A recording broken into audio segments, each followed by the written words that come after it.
자리에 계신 분들과 함께 인사하겠습니다. 식사 맛있게 하셨습니까?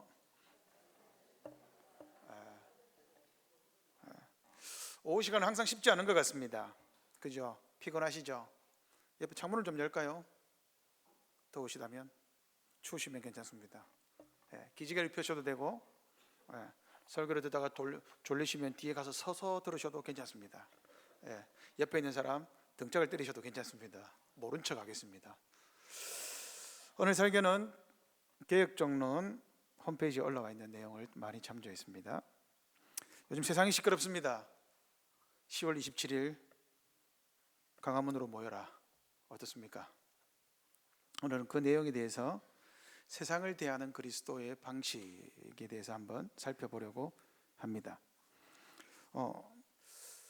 많은 분들이 10월 27일에 가야 되냐 말아야 되냐 온라인상에서 난리가 났습니다. 서로 반대한다고 막 싸우기도 하고 그렇게 하는데 싸울 필요는 없습니다. 그죠? 서로가 서로의 행동을 잘못됐다고 정죄할 필요도 없습니다. 다만 우리가 이것을 어떻게 대해야 될까라는 점을 한번 생각해 보겠습니다. 그리스도인은 세상 속에서 살아가죠. 우리의 정체성은 두 가지입니다. 우리는 세상 시민이라는 정체성이 있습니다. 이것은 대한민국에 사는 모든 사람들이 가지고 있는 세속국가의 시민권입니다. 우리는 대한민국 사람으로서 정당하게 시민의 권리를 행사합니다. 군대를 다녀오셨죠? 남자들은 군대를 갑니다. 그죠? 국방의 의무, 납세 의무, 세금을 냅니다. 그죠? 그 외에도 여러 가지 권리들을 우리가 행사합니다. 선거가 되고 하면 행사를 하죠. 더 중요한 우리의 정체성이 하나 있습니다. 세상 사람들은 없는 우리의 정체성, 바로 하나님 나라의 백성, 그리스도인입니다.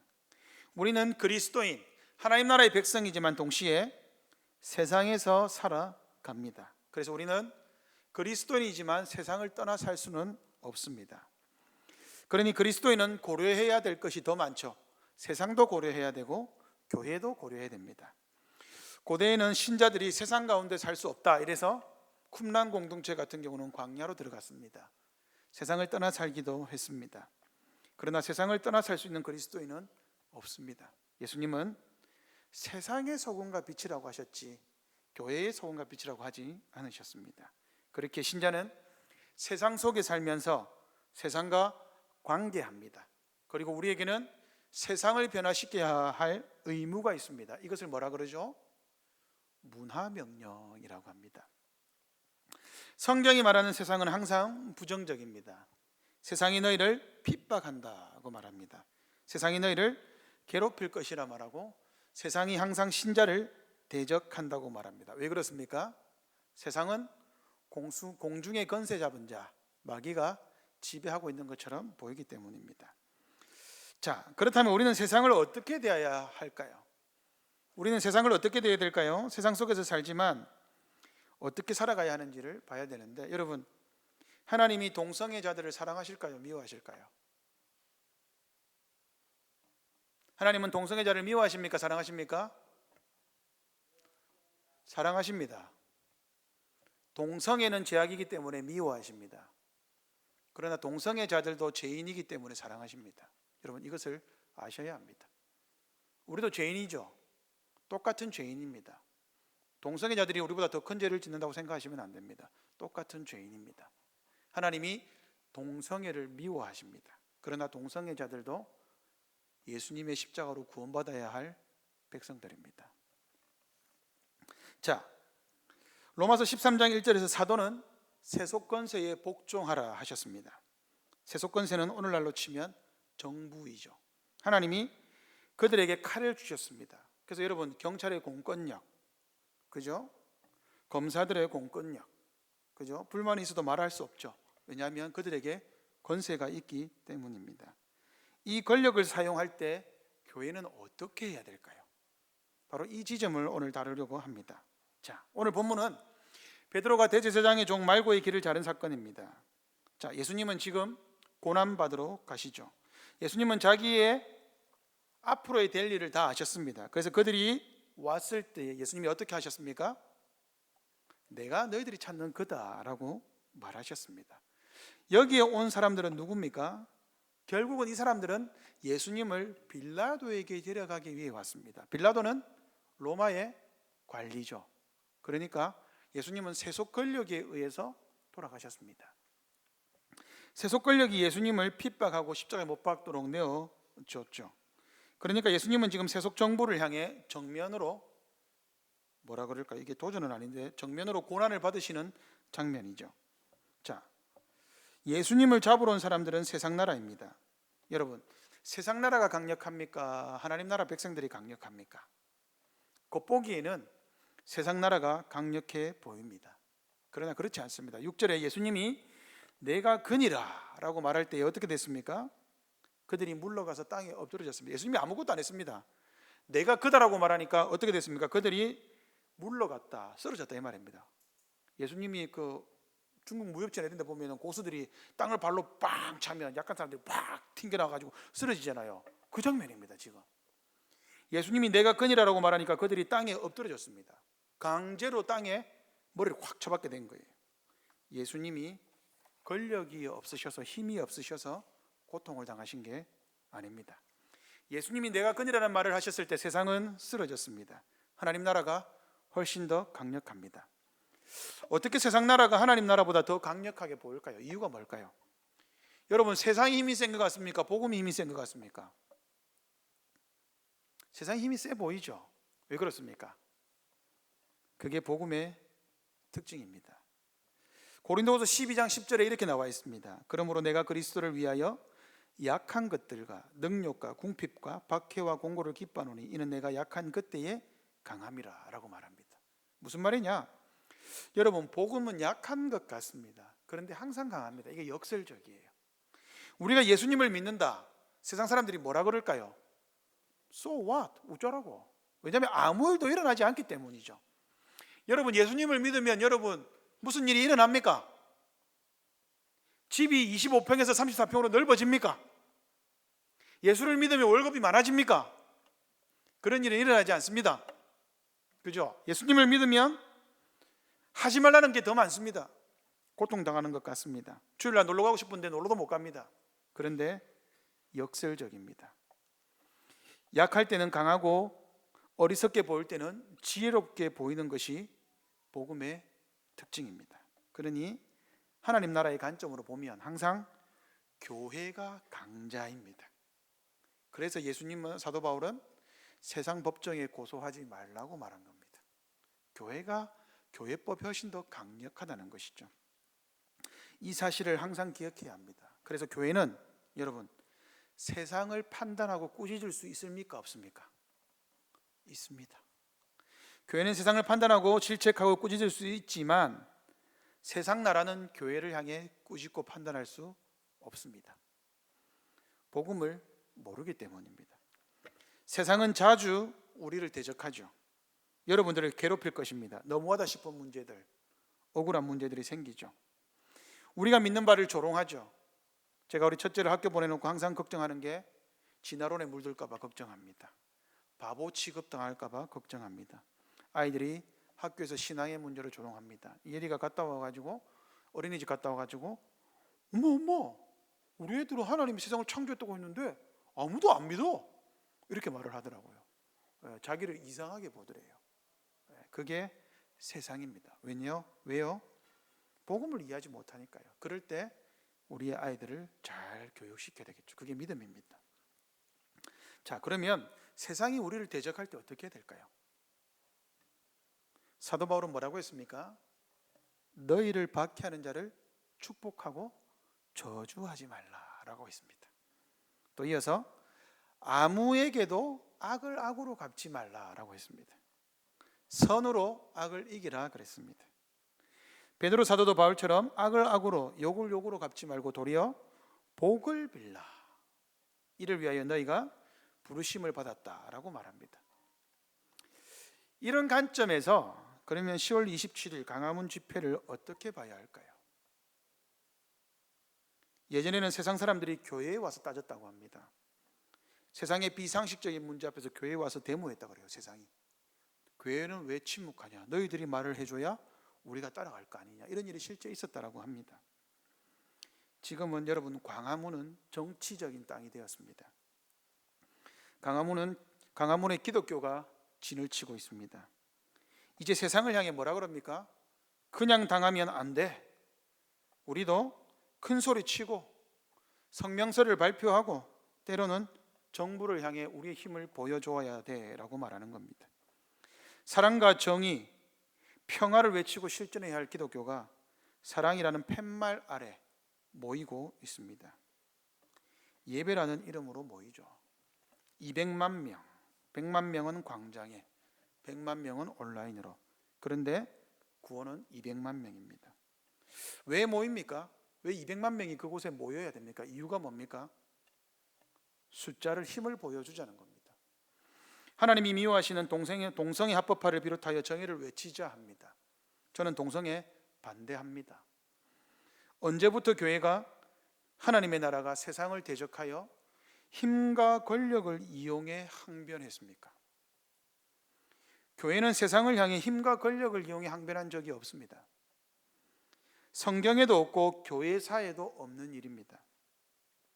복음은 세상 사람들이 보기에 미련한 것이요 약한 것입니다. 그러나 그때의 복음은 강력해집니다. 사도 바울은 고린도전서 1장 25절에 이렇게 말합니다. 하나님의 어리석음이 사람보다 지혜롭고 하나님의 약하심이 사람보다 강하니라. 하나님은 약하다고 모인 교회를 사용하셔서 강하다고 믿는 세상을 부끄럽게 하십니다. 약하게 보이는 복음을 사용하셔서 강하다라고 믿는 세상을 대적하십니다. 십자가의 도가 미련하고 약해 보이지만 그 복음은 세상을 정복하고도 남습니다. 물론 교회는 세상을 변화시켜야 합니다. 때로는 목소리를 내어야 합니다. 만약에 평일에 모였다면 올라갈 수 있습니다. 참석할 수 있죠. 그리스도인의 사명은 세상을 변화시키고 가끔은 세상을 꾸짖고 질책해야 합니다. 그런데 여러분, 세상을 향한 질책과 변화와 꾸짖음은 목소리와 힘과 숫자와 권력이 아닙니다. 세상을 향한 질책과 변화와 꾸짖음은 무엇으로 해야 합니까? 시위가 아닙니다. 성경이 말하는 방법은 설득입니다. 겸손과 온유함으로 권면해야 합니다. 무례하게 해서는 안 됩니다. 이런 점에서 10월 27일 집회는 말과 혀로 사랑하지 않고 말을 칼로 복음 아래 모인 성도들을 시위와 권력으로 만들어 버렸습니다. 우리는 그렇게 생각하지 않는다 아닙니다. 평가하는 사람들의 몫입니다. 강화문에 모여서 200만 명이 모였다. 세상 사람들은 정치 지표로 반드시 동일한 것으로 취급합니다. 그게 강화문이 가진 힘입니다. 모이고자 하는 마음과 정당성은 이해됩니다. 그러나 방법이 틀렸다면 재고해야 됩니다. 고신, 합동, 통합, 합심, 백석, 대신 등에 속한 많은 교회들이 참여를 결정했습니다. 버스를 몇십 대 제절했다는 교회도 있습니다. 그러나 여러분, 총회가 결정했다고 우리가 따라야 될까요? 노예가 결정하면 따라야 됩니까? 그렇지 않습니다. 고신교단 헌법 전문 3장 4항에 이렇게 말합니다. 우리 교단 헌법입니다. 7위회가 내린 결정, 여기서 7위회는 당회, 우리 교회를 치면 당회, 부산 서부 노회, 그리고 고신 총회입니다. 7위회가 내린 결정은 하나님 말씀에 일치되는 한 구속력이 있으며 그 결정에 순종해야 한다. 이렇게 기록되어 있습니다. 암송하고 계십니까? 세례문답, 교회의 7위와 가날에 복종하겠습니까? 여러분은 언제 교회의 7위와 가날에 복종해야 됩니까? 하나님의 말씀에 어긋나지 않는 한 복종해야 합니다. 여러분들이 서약하셨습니다. 7위는 하나님께서 세우시고 교회를 운영하는 방식입니다. 여러분, 7위에는요 교회를 떠나서는 7위가 없습니다. 그래서 7위에는 하나님께서 세우시고 교회를 운영하시는 방식입니다. 그러니 7위의 결정은 항상 하나님의 말씀에 일치해야 합니다. 여러분, 우리 교회 당회가 성경과 대조되는 내용을 가르치면 여러분 저항하셔야 합니다. 안 지키셔도 됩니다. 노예가 성경과 다른 내용을 여러분에게 강요하면 거부하셔도 됩니다. 총회가 하나님의 말씀과 일치되지 않는 말씀을 가르치면 지키지 않으셔도 됩니다. 하나님의 말씀을 어기는 방식으로는 곤란합니다. 자, 우리가 고백하는 웨스트민스터 신앙고백서 31장이 7위에 대해서 가르칩니다. 이렇게 나와 있어요. 사도시대 이후 모든 공의회와 협의회는 총회 차원에서 또는 개별적 회의에서 과오를 범할 가능성이 있고 또 사실상 많은 회의가 실수를 범하기도 하였다. 그러므로 공의와 협의에는 신앙과 행위에 대하여 법칙은 될 수 없고 다만 도움이 될 뿐이다.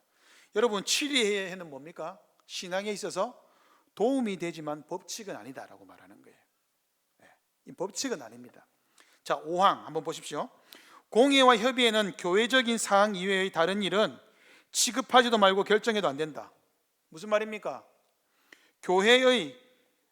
교회적인 사항 이외의 다른 일은 취급하지도 말고 결정해도 안 된다. 동성애 합법화 교회 일입니까? 아닙니까? 교회 일이 아닙니다. 교회적인 일이 아닙니다. 그리고 국가에 관한 정치 문제에 관여하지 말 것이며 다만 비상한 경우에는 위정자에게 겸손히 청원할 수 있다.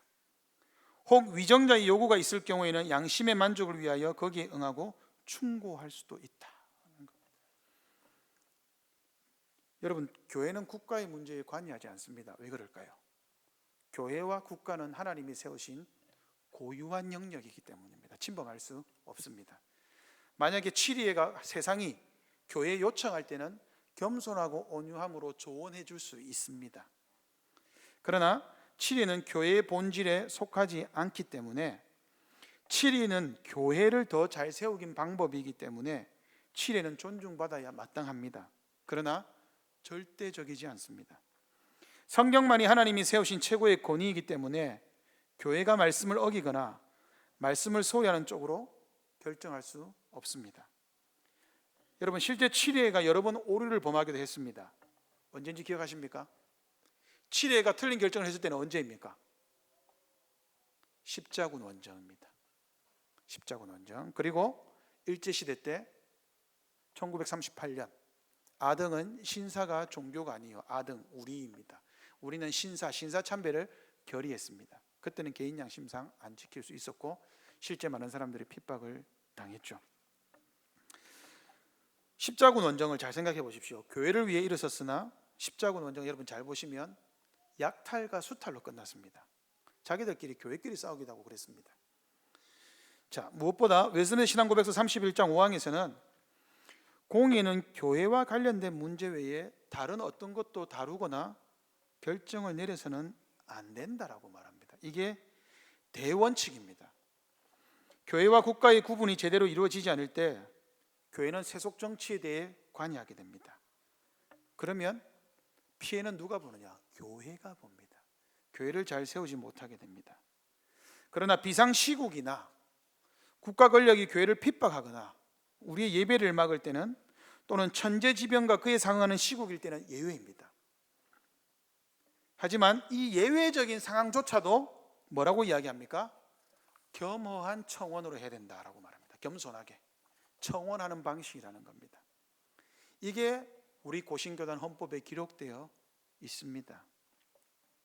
장로교회가 시국선언 할 수 있습니까? 없습니까? 교회는 시국선언 할 수 없습니다. 왜요? 교회는 세상을 위한 단체가 아니기 때문입니다. 교회는 시국선언 할 필요 없습니다. 해서도 안 됩니다. 권위 있는 형식을 취하는 것은 스스로의 고백에 위배되는 고백입니다. 그러나 이 모든 것은 개인적으로는 할 수 있습니다. 저는 여러분들이 개인적으로 동성애 합법화 반대하는 집회 간다 찬성할 수 있습니다. 해도 됩니다. 또 하셔야 되고 마땅히. 그러나 우리의 선배들이, 우리 교단이 이런 신앙 고백을 하는 것은 성경이 그렇게 말하기 때문이라는 것을 아셔야 합니다. 교회가 세속적인 정치와 결탁할 때 교회의 순수성이나 교회를 세워가는 방법이 오염되어 교회가 교회다워지지 않기 때문에 이런 결정을 한 것입니다. 무엇보다 세속국가나 정부의 세력도 하나님이 정하신 권위와 원리입니다. 여러분, 그래서 우리는 순종하는 겁니다. 교회 영역이 있고 국가 영역이 따로 있습니다. 하나님이 세우셨습니다. 하나님 나라를 위해 상호 협력하고 보완해야지 경쟁하는 구조가 아닙니다. 그럼에도 불구하고 많은 숫자가, 그것도 주일에 강화문에 모여 시위를 이어가는 것은 국가를 압박하는 것 아닙니까? 숫자가 적다면 누가 신경이나 쓸까요? 그러니 숫자를 많이 모이기 위해 부당한 방법을 사용하는 것은 아닙니까? 세상이 내는 방법과 동일하게 같은 방법을 사용해야만 동성애 법을 저지할 수 있습니까? 200만 명이 모인다. 왜 200만입니까? 200만 명이 모이면 정부가 긴장한다. 촛불 시위 때 200보다 더 많이 모인다. 그게 200만입니다. 과연 이게 복음의 방식이 맞습니까? 기독교인이라는 이름 하에 휘두르는 칼이 아닙니까? 온유와 겸손으로 해야 한다는 방법은 도대체 어디에 있습니까? 무엇보다 우리 헌법은 주일 성수에 대해 이렇게 가르칩니다. 헌법 예배모범 2장에 이렇게 나와 있습니다. 주일에 예배와 안식에 방해되는 개인의 유익을 추구하는 행위를 금하며, 그 다음 잘 들어보십시오. 세상 염려와 세속적 행위 혹은 쾌락적 행동을 삼가야 하며 일상생활에 필요한 것을 미리 준비하여 공예배와 주일을 거룩히 지키는 일에 일체의 거리낌이 없도록 해야 한다. 이렇게 말합니다. 우리가 고백하는 예배 모범입니다. 주일에는 세상 염려와 세속적인 행위를 일체 삼가라라고 말하고 있습니다. 여러분, 주일에는요, 세속적인 일, 세상적인 일 하는 것 아닙니다. 그것은 주일을 거룩히 지키는 방법이 아닙니다. 더구나 십계명에서는 안식일을 지킬 때 뭐라고 했습니까? 내 문 안에 유하는 객, 나그네라도 아무 일도 하지 않도록 명령하고 있습니다.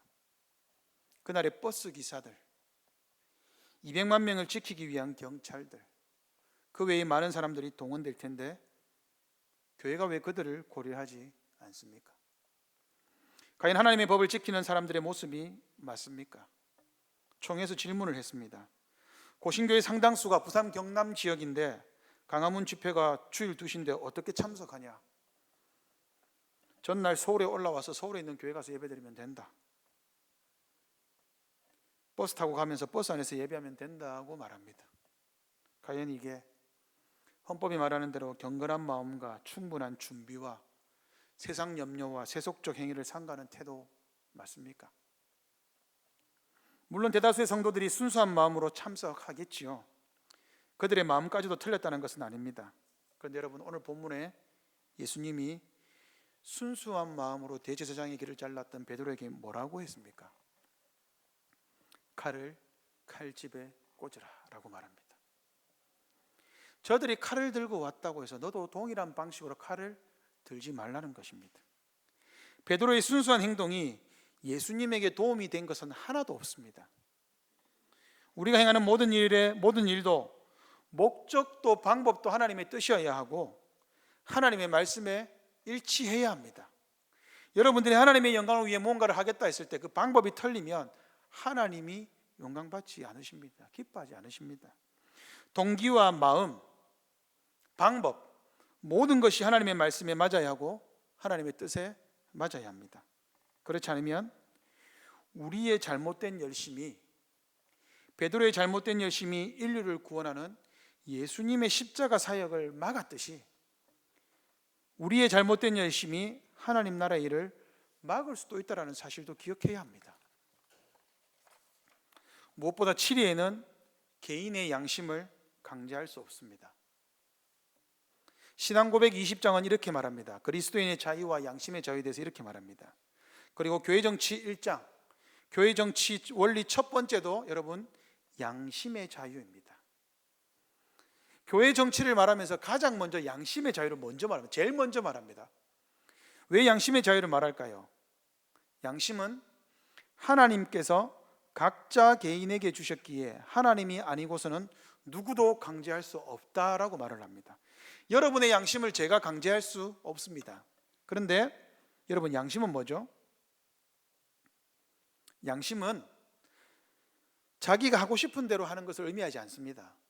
성경이 말하는 양심은 기본적으로 재판장이신 하나님 앞에서 가지는 도덕적 지식입니다. 누구 앞에서요? 하나님 앞에서. 양심은 절대적인 자유가 아닙니다. 양심이란 하나님의 말씀에 따른 결정입니다. 여러분들이 하나님의 말씀에 따라서 결정하면 말씀과 일치할 때에 그 양심을 7회도 존중합니다. 저도 존중해야 하죠. 루터는 당시 교회 지도자들이 자신이 주장을 철회하라고 했습니다. 그러면 살려주겠다고 했습니다. 너희의 주석들을 불태우고 루터의 책들을 다 없애라, 교회 반납해라. 그리고 네가 했던 주장이 잘못되었다고 말해라. 그러면 용서하겠다라고 말했을 때 루터가 뭐라고 했는지 아십니까? 내 양심은 오직 하나님의 말씀에 매여 있습니다. 이렇게 이야기했습니다. 그게 양심입니다. 양심은 성경에 근거합니다. 여러분들의 양심이 옳다라고 말을 하려면 그 양심이 성경에 근거해야 합니다. 그러므로 성경의 결정과 상충할 때는 말씀에 근거해서 지키지 않을 수 있습니다. 그렇다면 우리는 어떻게 해야 할까요? 여러분, 동성애 합법화를 두고 차별금지법을 두고 기도하자고 하면 어떨까요? 약해 보입니까? 기도만 하자라고 말한 것이 약해 보입니까? 우리가 행동하는 것보다 주일에 하나님께 기도하는 것이 훨씬 더 강력하다는 사실을 아셔야 합니다. 기도하면 하나님이 다 들어주신다고 믿는데 왜 이런 일에는 하나님이 들어주시는 방법보다 우리의 힘을 내세우는 방식이어야 할까요? 무엇보다 우리가 취해야 할 방법은 복음의 방식입니다. 복음은 약한 데서 강해집니다. 우리가 살아갈 세상은 지금보다 더 급변할 것이고 우리의 가치관은 더 무너질 것이며 더 복음에 대항할 것입니다. 여러분, 그때마다 피켓을 들고 숫자를 과시하여 나갈 것입니까? 아닙니다. 우리가 취해야 될 방식은 복음입니다. 우리가 삶의 현장에서 십자가 복음을 증거하고 세상과 구별된 윤리와 삶의 방식을 드러낼 때 세상은 우리를 주목하게 되어 있습니다. 복음이 강력하고 힘이 있다는 것을 세상 사람들이 반드시 발견하게 됩니다. 왜 그럴까요? 여러분, 하나님이 세상을 바꾸는 방식은요, 세상의 시스템이 아닙니다. 하나님은 시스템을 바꿔서 세상을 바꾸지 않습니다. 하나님이 바꾸시는 대상은 시스템을 만들어내는 죄인들의 마음을 바꾸십니다. 그러니 우리가 어떻게 해야 될까요? 여기 있는 우리 상진이, 이삭이, 요한이 열심히 공부시켜가지고 좋은 여기 하영에도 있죠. 그리스도인들로 열심히 탁월하게 만들어가지고 복음을 가진 사람들로 만들어가지고 사회 요직에 보내는 겁니다. 그게 여러분 세상을 바꾸는 방식입니다. 우리가 가진 복음으로 그들의 마음을 찔러야 합니다. 왜 그럴까요? 말씀은 좌우의 날성검보다 더 예리하기 때문입니다. 말씀으로 그들을 지도해야 합니다. 회개케 해야 합니다. 세상 사람들이 마음이 변해야 죄로 물던 세상의 것들이 변하게 되어 있습니다. 그러니 사랑하는 성도 여러분, 복음과 함께 고난 받으십시오. 우리에게 남은 것은 고난뿐입니다. 교회는 항상 고난 받아야 합니다. 고난이 있다는 것은 복음이 우리에게 있다는 증거입니다. 오늘 오전에 들은 말씀에 나왔죠. 고난이 없는 삶은 복음이 없는 증거가 될 수 있습니다. 복음으로 고난받고 복음으로 이기십시오. 그리고 세상의 복음으로 스며드십시오. 세상에서 복음을 드러내십시오. 그래서 세상 사람들이 반드시 너희가 가지고 있는 그 마음의 소망이 무엇이냐라고 말할 때 온유한 마음으로 그들에게 말해 주십시오. 하나님의 약한 복음이 세상보다 강하다는 말씀을 기억하며 기도하며 살아가십시오. 우리 주님이 세상으로부터 부당한 재판과 고난을 당한 것처럼 우리도 고난을 당하며 주님께 한 걸음 더 나아갑시다. 주께서 우리를 통해 우리의 가정과 우리 주변부터 변화시킬 것입니다. 복음의 능력을 온전히 신뢰하는 성도님들 되시길 바랍니다. 하나님이 우리를 통해서 반드시 세상을 변화시키십니다. 아멘.